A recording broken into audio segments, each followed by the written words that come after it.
তাকওয়া কি জিনিস? আল্লাহ ভীতি। সাল্লাল্লাহু আলাইহি ওয়াসাল্লাম বলছেন, আত-তাকওয়া হাহুনা, তাকওয়া হচ্ছে কলিজার মধ্যে, কলবের মধ্যে। আমার দাড়ি, টুপি, জুব্বা, পাগড়ি থাকতে পারে, কিন্তু আমার কলবে কতটুকু তাকওয়া আছে এটা আল্লাহ ছাড়া কেউ জানেন না। তাকওয়া সম্পূর্ণ আল্লাহ জানেন একজন ব্যক্তির মধ্যে কতটুকু তাকওয়া আছে। নিষ্পাপ থাকার চেষ্টা করেন, মানুষের কাছে না, আল্লাহর কাছে ভালো হন।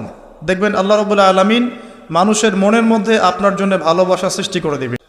ওমর রাদিয়াল্লাহু আনহু একজন সাহাবীকে বলছেন, আপনি কি আমাকে বলতে পারেন তাকওয়া কাকে বলে? ওমর রাদিয়াল্লাহু আনহুকে বলা হচ্ছে, হে আমিরুল মুমিনিন, আপনি কি কখনো কাটা বিছানো পথে হেঁটেছেন?